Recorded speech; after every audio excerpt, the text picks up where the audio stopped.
Oke. Udah jelas. Pak.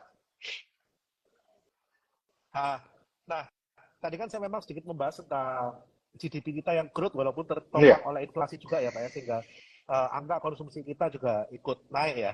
Nah, yang menarik ini kan di Q2 ini batu baranya murah sekali Pak, dan kita tahu itu udah bottoming, udah rebound, dan sekarang kita menyambut winter di Iya. Q3 dan Q4.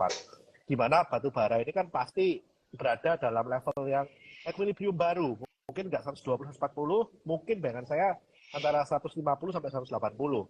Di satu sisi, kita juga tahu bahwa ada peluang dari government spending, di mana dalam satu semester awal 2023 ini tidak ada government spending yang berarti yang dilakukan oleh pemerintah pusat. Dan di sisi lain, kita juga sebentar lagi memasuki masa kampanye. Nah, ini gimana nih Pak kira-kira dari fakta-fakta GDP ini dulu Pak, sebelum Nah, masuk ke kita bahas dulu nih data pembahasan. GDP ini menarik ini kok. Data itu yang kemarin itu yang mesti kita rayakan, konsumsi itu balik lagi pertumbuhannya ke 5%. Udah lama nih nggak kejadian. Jadinya tesis kita Yes. konsumsi jalan, consumer spending naik itu benar. Jadi outperformance yang udah terjadi di Yes. saham-saham consumer itu jalan kok. Benar. Nah, tapi at the same time, walaupun data konsumsinya bagus, terus ada kejutan juga di pertumbuhan government spending-nya 10%, ada hal lagi yang mesti kita waspadai sebenarnya kok. Di satu sisi, net ekspor itu udah turun. Ekspor sama impor itu udah turun negatifnya. Jadinya, yang pasti akan kita hadapin ini, ke kuartal 3 sama kuartal 4, momentum dari international trade, dari ekspor-impor ke ekonomi itu terus turun. Nah, itu udah pasti, itu nggak ada Oke. keraguan di situ. Gara-gara data global juga turun, tapi at the same time kita harus lihat juga momentumnya sebenarnya kalau kita lihat ekonomi domestik itu membaik terus nih. Nah, ini membaik terus kalau Yap, aku lihat ya dengan adanya setuju. tambahan spending lagi, harusnya momentum ekonomi sampai kuartal 4 itu naik kencang. Nah, tapi kalau Oke, kondisinya oke. kayak gini, itu ekonomi domestiknya itu naik kencang, ini itu bukannya nggak ada resiko kok. Nah, ada resiko ini sebenarnya kita lihat kalau kemarin-kemarin kan rupiah aman-aman aja. Oke, nah kan Betul. gitu aku lihat keseimbangan baru rupiah kan sebelumnya itu 14,8 sampai 15,2. Ini muter-muter sini-sini aja nih, ini benar. Nah, tapi kalau trennya kayak gini, ternyata data ekonominya bagus, terus spendingnya itu masih naik. Aku sih lihatnya resiko neraca kita menipis itu lumayan tinggi ini di kuartal 3 sama kuartal 4 dan kita ada tantangan Oke. gini. Aku sih udah benar kita call Indonesia itu udah surplus benar. Tapi abis aku hitung-hitung ya seminggu terakhir, ternyata surplus kita itu nggak cukup buat jaga rupiah. Itu yang aku lihat sebenarnya. Surplus. Walaupun kita udah surplus 39 Iya, bulan sudah berturut-turut ya. 39 berturut-turut. Surplusnya kenapa nggak cukup? Gara-gara US Treasury-nya balik ke atas 4% lagi nih, Koko. Nah, ini yang aku lihat Oke. itu walaupun kondisinya itu memang ada kecenderungan membaik, dalam lokalnya ini membaik ya, data ekonomi bisa bagus, saham-saham consumer aku lihat itu masih ada ceritanya, masih bisa outperform.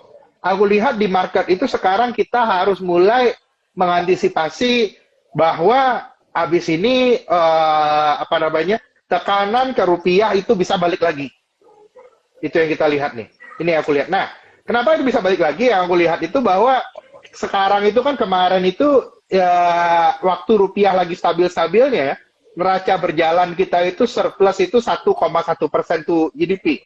Ya kan? 1,1% tuh GDP, tapi Oke. trennya surplus Oke. ini turun kok. Yang 1,1% tuh GDP itu menurut hitungan Ya. saya itu cocok ya untuk postur makro kita kalau outlook US Treasury-nya itu 3,5%. Itu tuh aku ceritain. Nah, Oke. tapi kondisinya kan Oke. ceritanya The Fed masih mau ngegas ini dan US Treasury itu balik lagi ke atas 4%. Jadinya aku lihat secara struktural aku masih suka sama stock market di Indonesia.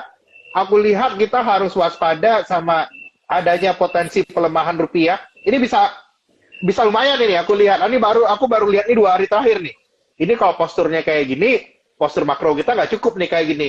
Jadinya kalau aku sekarang itu rekomen boleh trading saham, tapi bonds udah waktunya dijual. Kan udah banyak itu apa namanya capital gain-nya dari waktu itu kita suruh beli kan di 6,7%. Sekarang udah turun ke 6,3%. Aku lihat sekarang momentumnya itu waktunya kita keluar dari bonds, aware sama potensi depresiasi rupiah. Nah, tahun ini tuh periode kayak gini tuh miripnya sama periode kapan? Periode kayak ini itu miripnya itu sama kondisinya itu di Januari sampai bulan Mei tahun 2018. Tapi momentumnya bisa lebih kecil nih kalau aku lihat gejolaknya. Jadinya saham-saham gimana yang masih bakal jalan? Aku lihat saham yang masih jalan itu terutama untuk consumer ceritanya itu harus makin spesifik habis ini kok. Aku batu bara masih suka, komoditis masih suka, tapi kondisinya sekarang postur makro Indonesia bagus tapi nggak cukup. Good is not enough karena tantangannya ternyata dengan Fed yang agak lama apa namanya ada gap naikin ini bisa bawa apa namanya bisa bawa gejolak itu di market. Ini yang harus kita waspadai dalam mungkin 1 bulan sampai 2 bulan ke depan. Kira-kira kayak gitu kok. Oke. Kemarin kan kita udah sempat ini ya Pak ya, dapat Yeah. data non farm payroll, di mana Job opening, ya Pak ya, dan job opening juga. Di mana job opening kan sedikit di bawah dari konsensus, di mana sepertinya pasar tenaga kerja di Amerika ini kan tidak seagresif Tidak, iya, benar. sebelumnya, mulai ada tanda-tanda perlambatan nih Pak. Nah, sedangkan ini kan overhang satu-satunya yang menyebabkan pemerintah Amerika untuk menaikkan suku bunga. Di mana pada saat job opening data itu keluar, US Treasury 2 tahun pun mulai terkoreksi dari tertingginya 4,9 yang 2 years ya Pak ya. Sekarang udah mulai terkoreksi, dan yang 10 years dan yang 30 years juga udah mulai mengikuti untuk terkoreksi. Nah, dengan kondisi saat ini Pak, dan dengan peluang bahwa kita juga tahu lah, coal ini udah bottoming, otomatis neraca perdagangan kita yang kemarin sempat melemah, selain memang karena impor kita udah mulai naik, ekspor kita juga dalam artian melemah karena harga coal-nya juga melemah. Ini apa nggak ada kemungkinan balancing Pak dari kenaikan harga coal nih? Katakanlah kita nggak usah mulu-mulu deh, harga coal bisa 60 sampai 170. Ini sudah bisa melakukan balancing terhadap trade balance kita dan mungkin ini akan memberikan angin segar terhadap iya, ini akan benar kok. Tapi US Treasury-nya harus turun dulu. Nah, ini yang aku lihat jadi apa namanya? Jadi sebuah apa namanya? Jadi wildcard-nya paling gede itu di situ. Jadinya selama US Treasury 10 tahun itu di atas 4% dan belum ada keyakinan red card, nah baru menurut hitungan gua itu baru bisa nutup lagi kalau call-nya di atas 250. Kalau yang aku lihatnya ya, butuh kenaikannya itu agak lumayan banyak. Jadinya kondisinya itu kayak gini kok. Market itu udah agak naikkan ini kan dari 67 ke 68, 69 sekarang. Tapi kalau untuk naik lagi, aku lihatnya ini udah mulai ada muncul overhang baru nih. Yang overhang barunya mau nggak mau diselesaikan dua hal itu tadi. Harga batu baranya udah meningkat, tapi at the same time US Treasury-nya harus turun. Sebelum nyampe ke sana, harga batu bara meningkat, rupiah melemah, tentunya emiten batu bara ini masih jaya banget pada dasarnya kok. Itu yang aku lihat. Makro story agak ada goyangan sedikit, tapi spesifik sektor itu masih bagus. Itu yang aku lihatnya. Betul, karena kan kita tahu sendiri memang pemerintah posisi sekarang kan memang lagi eksportir ya.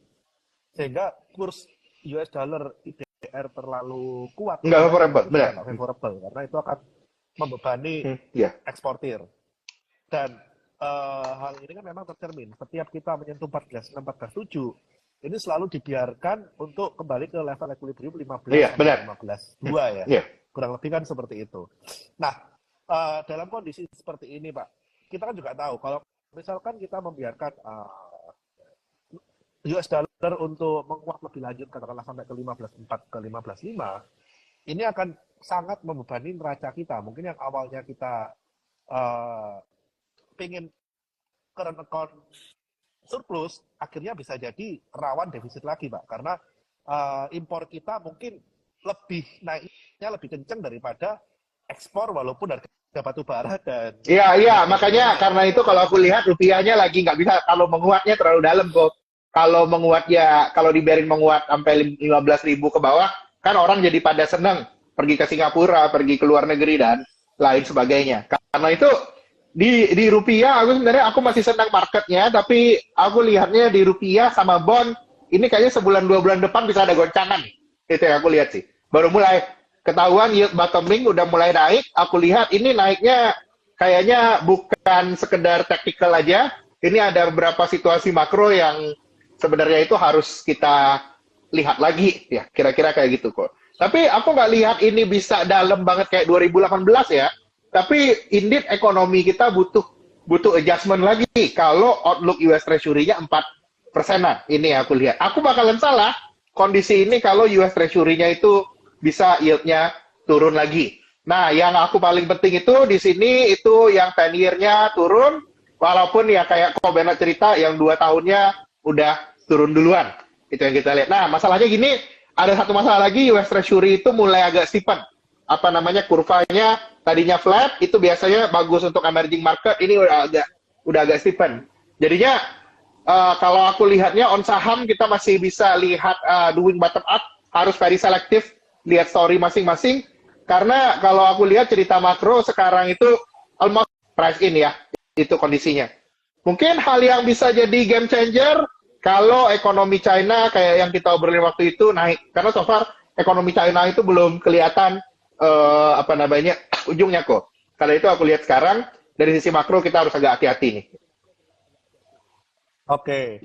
Nah, tentang peluang penurunan suku bunga nih, Pak. Kan saya melihat salah satu acuan dari Bank Indonesia, ini kan juga dari angka inflasi kita yang udah oke, Ya, terus dari GDP growth juga udah oke, dimana kan ini masih ada peluang penurunan suku bunga.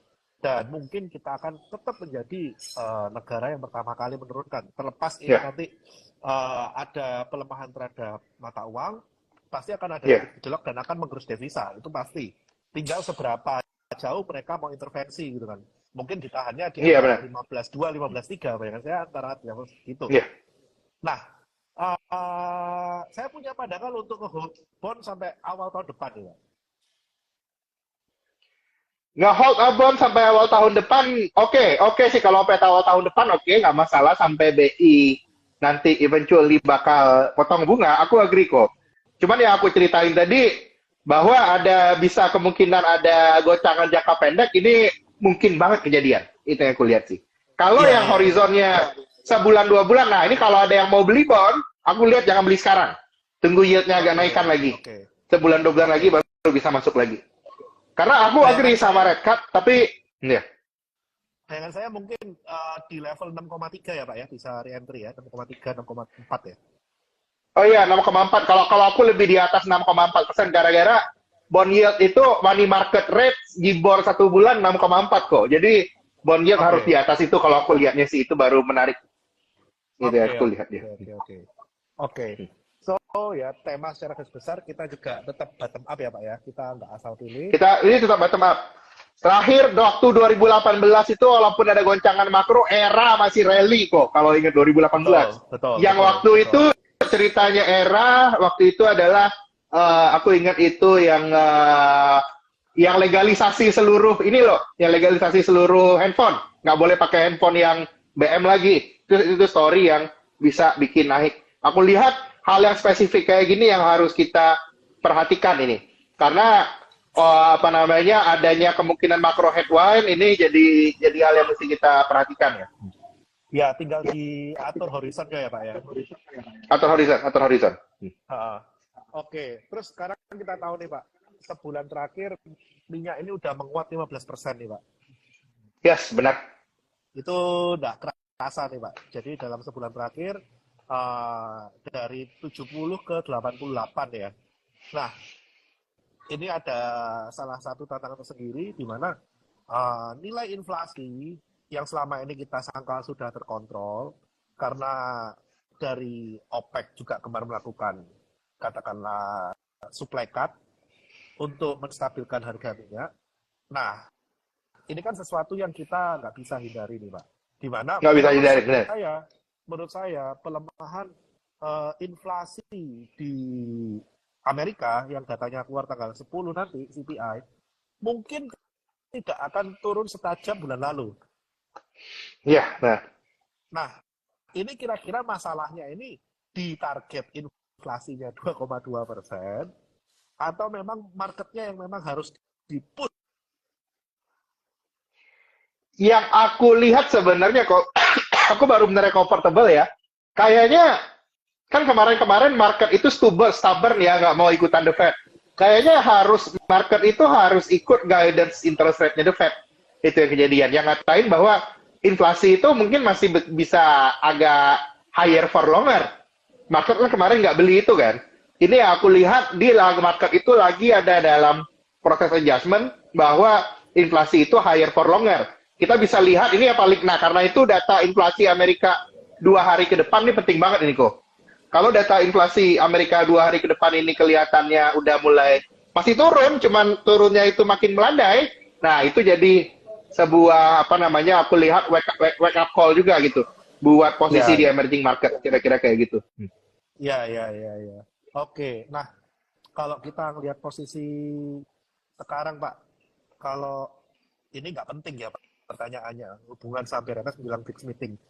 Kita nggak bahas emiten ya di sini, sorry. Oke. Ya, jadi saya itu sebetulnya masih curious Pak. Kan sekarang konsensus masih 50-50 nih, antara September naik atau turun. Sorry, naik atau stay. Konsensusnya antara naik atau stay, ya. Nah, kalau Pak Fahrul sendiri gimana nih Pak? Kalau aku sih lebih lihatnya tergantung data inflasi 2 bulan ke depan ini kok. Yang aku percaya, yang aku percaya bahwa habis ini either naik ataupun sekali ataupun stay, Fed itu stop September, apapun keputusannya. Tergantung sama data inflasi dan unemployment 2 bulan ke depan. Itu yang kita lihat. Kemarin kan unemployment masih red. Nah, yang aku sebenarnya itu lihat aku takutkan di kondisi saat ini, kalau harga-harga itu masih inflasi itu susah turun, market itu masih running on assumption Fed fund rate itu tahun depan itu potong ke 4%. Ya, kalau sampai ternyata potongnya nggak dalam ke 4,5 aja, itu yang sekarang itu lagi bikin pressure di rupiah kita. Gara-gara outlook interest rate Amerikanya nggak turun tahun depan, cuman nggak dalam. Ini yang aku lihat lebih harus kita waspadai sih. Dan kita sih kelihatannya the Fed aku lihat ya ini satu hal yang sebenarnya paling aku takutkan resikonya.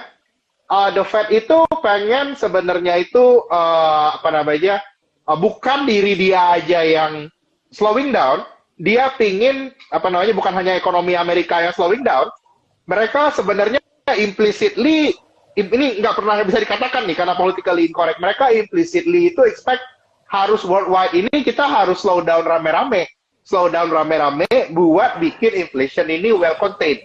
Ini yang sebenarnya going into 2002 akhir 2023 dan awal tahun 2024 harus kita waspadai. Ini yang aku lebih lihatnya di situ.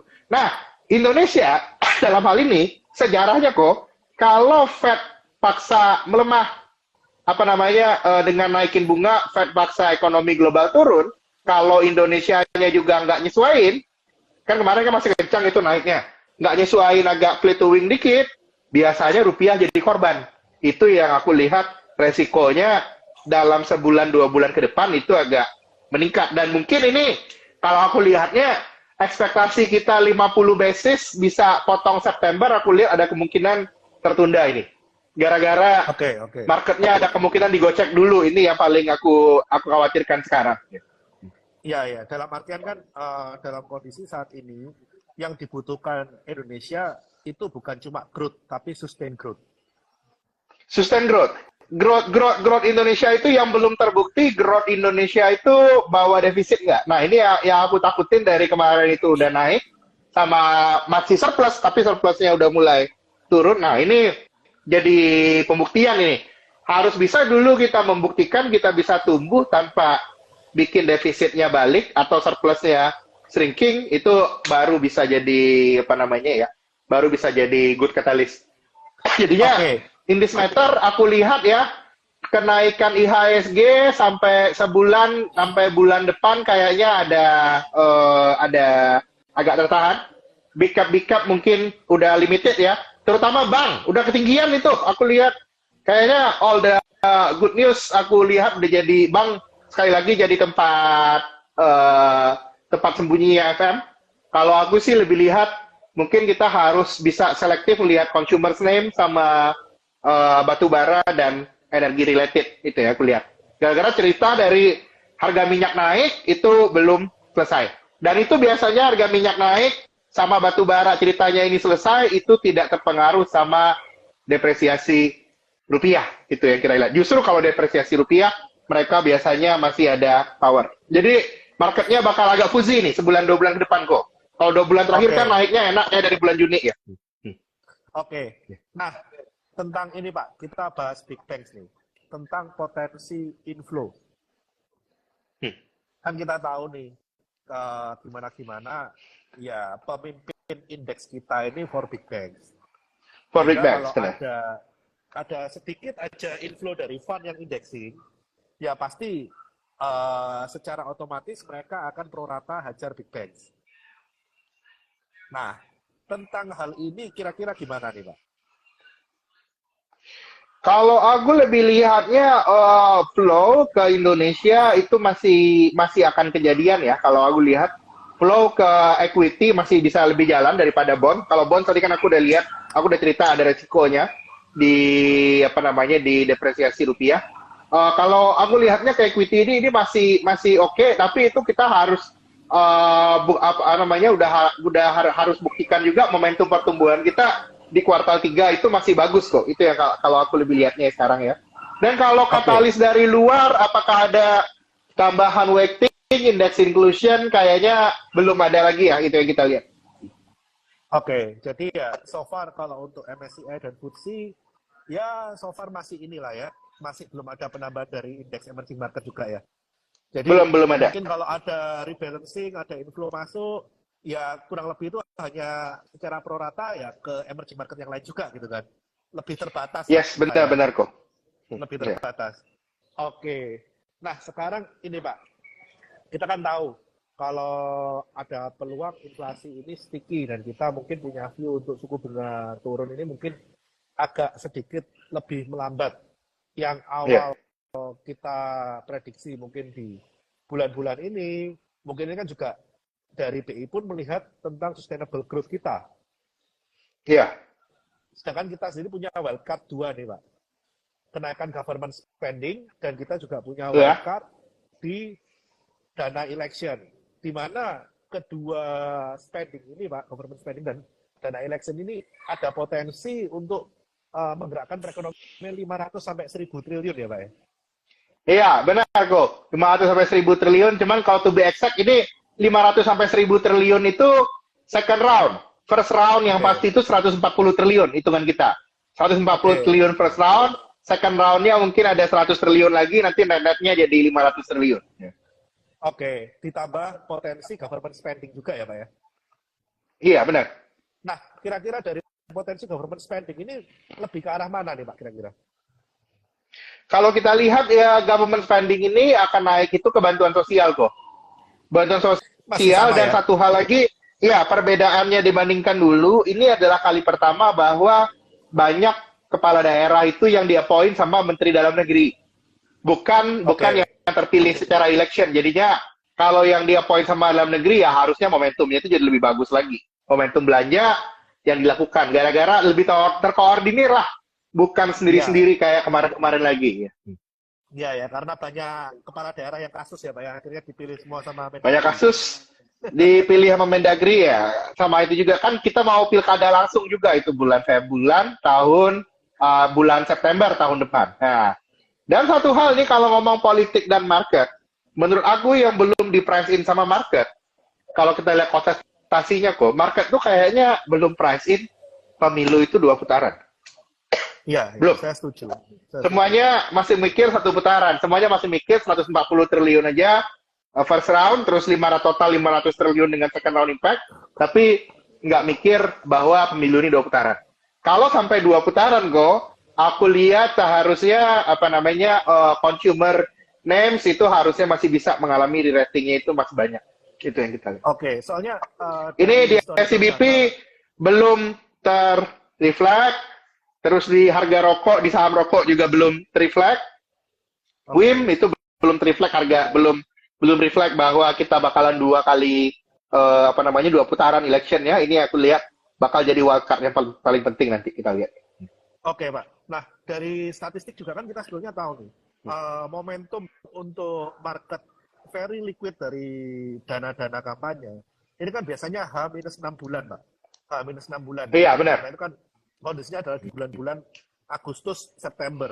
Di mana itu akan terus volatil sampai nanti hari H, dan setelah pemilu, kalau kita asumsi 1 putaran, itu biasanya +1 sampai +4 itu marketnya krisis likuiditas karena banyak duit yang ditarik dari market.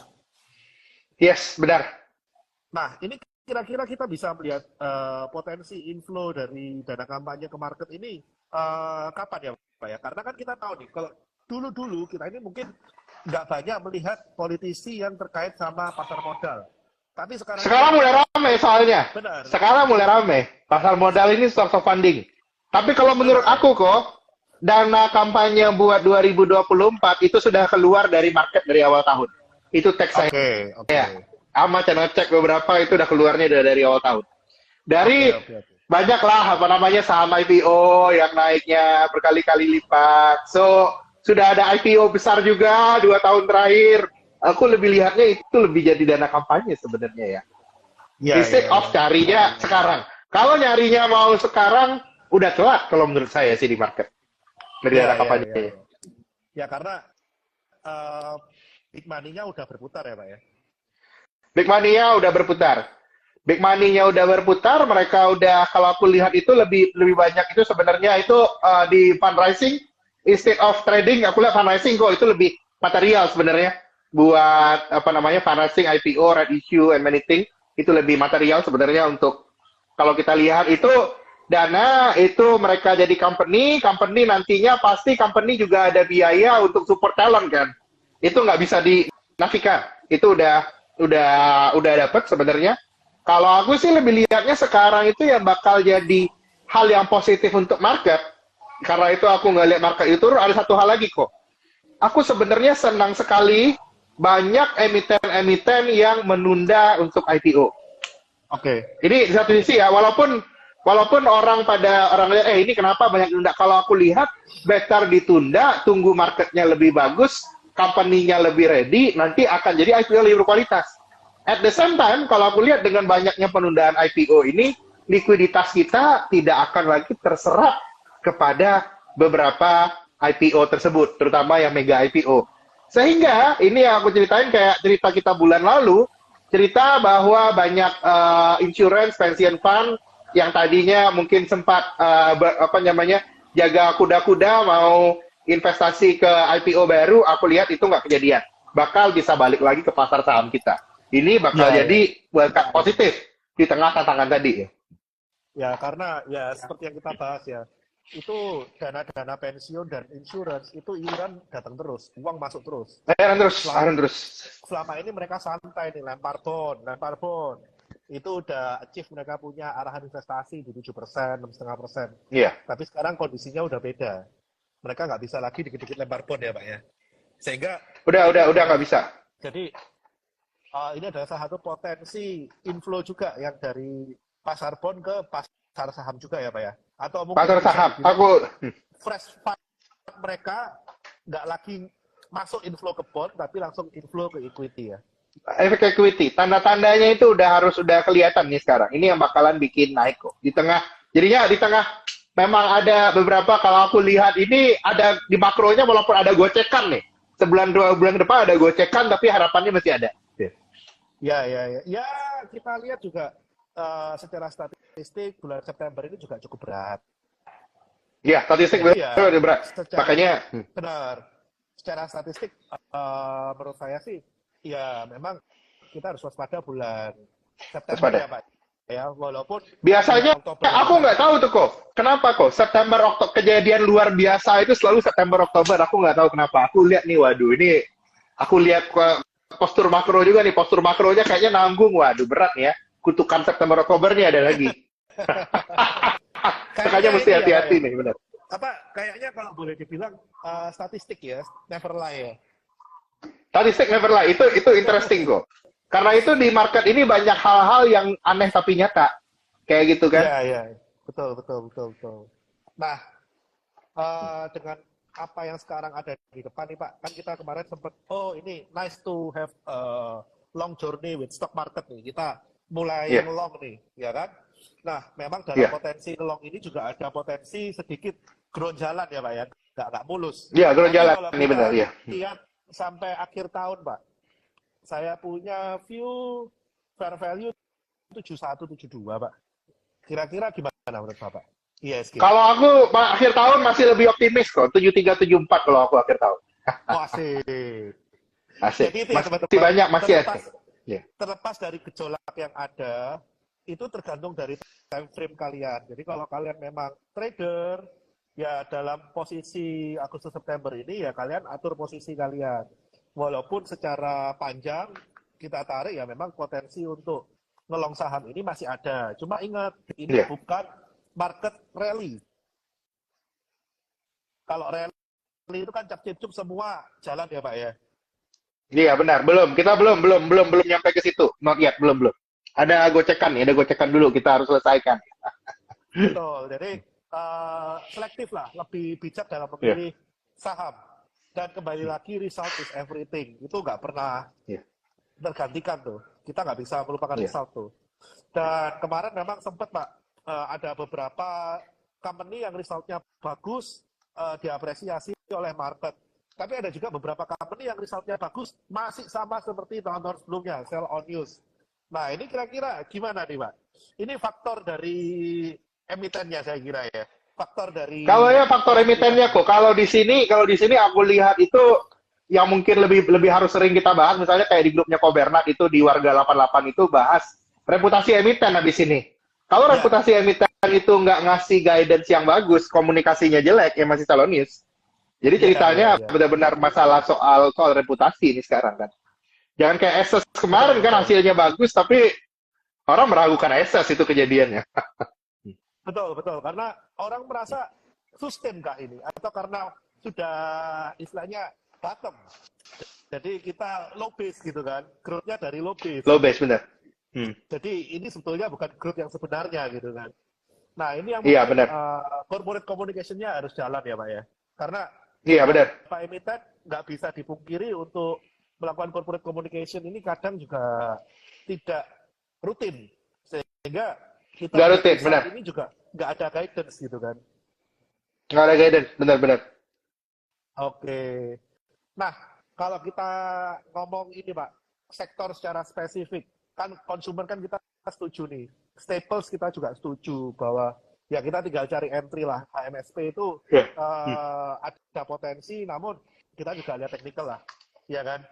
Iya. Nah, kalau retailer Pak, dengan fakta bahwa beberapa retailer ini kan sebetulnya valuasinya juga udah cukup premium, walaupun kalau kita bandingkan dengan valuasi di India saat ini, premiumnya kita jadi murahnya di India gitu kan. Nah, ini Iya. kira-kira apakah ini menarik Pak untuk global fund Pak? Contoh lah AMR. Aku lihat sih Global Fund itu menarik. Kalau aku lihat untuk Indonesian retailer, terutama retailer yang pasarnya kelas menengah perkotaan, itu the only way valuation is up. Karena Oke. ceritanya Indonesia ini agak cerita makro dikit ya. Habis ini Indonesia itu GDP per kapitanya itu lewat 5.000. Exactly. Officially masa tahun-tahun ini. Kalau di atas 5.000 itu story ekonominya itu minimarket kok, convenience store.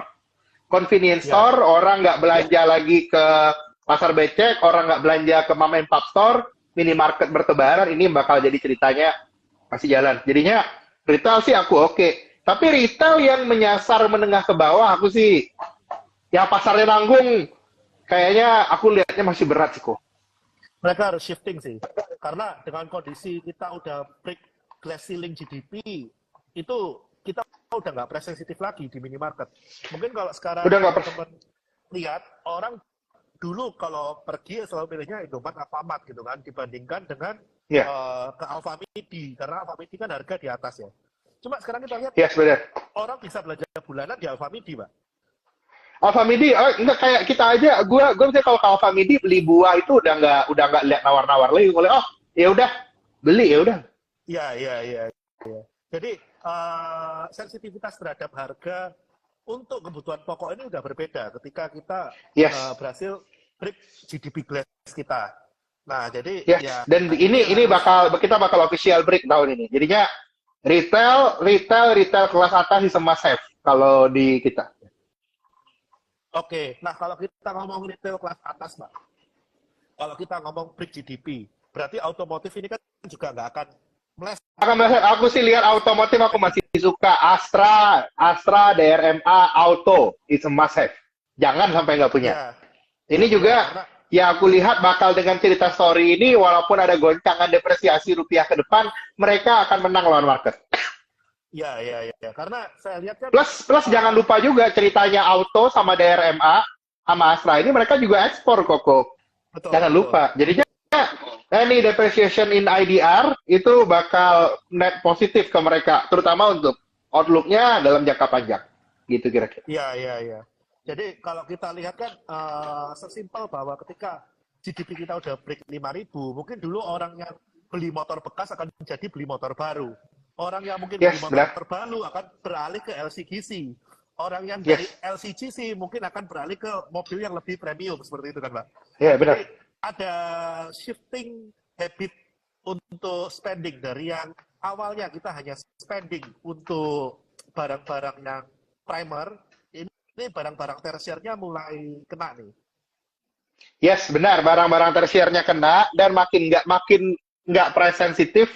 Habis itu makin berani sama sektor keuangan kok, makin berani ngambil kredit dong. Nah, ini yang saya maksud, Pak.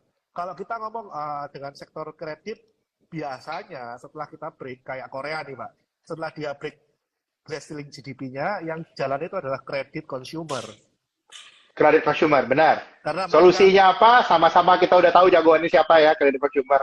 ya, karena Sahamnya. mereka merasa kemampuan membayarnya lebih gitu kan, sehingga mereka Lebih. lebih berani untuk mengambil kredit consumer. Jadi ya mungkin Ya, ini yang mungkin teman-teman juga bisa mapping ya, seperti apa penting ini. peluang yang ada di market. Jadi dalam jangka pendek gejolak itu pasti ada, market itu nggak mungkin tanpa gejolak. Nah, Iya. tinggal kita gimana memposisikan gejolak itu untuk bottom fishing.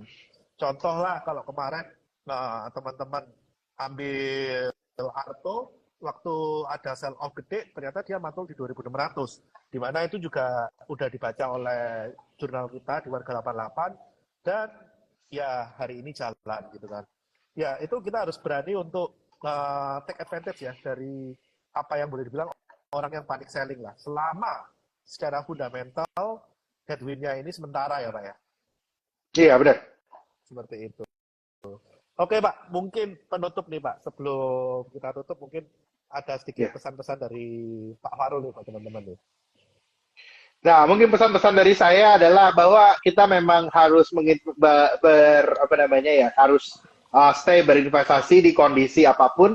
Tapi jangan lupa kalau untuk investasi itu harus disiplin, dan kalau memang bisa ya, ini misalnya join dengan Kobernat gitu di Warga 88, kita harus selalu keep updated, terutama on perubahan makro trend. Ini kayak sekarang nih kan ini berubah, ini view saya agak totally berubah ya dibandingkan 2 minggu lalu itu. Ya, Kalau ya, yang ya, ya.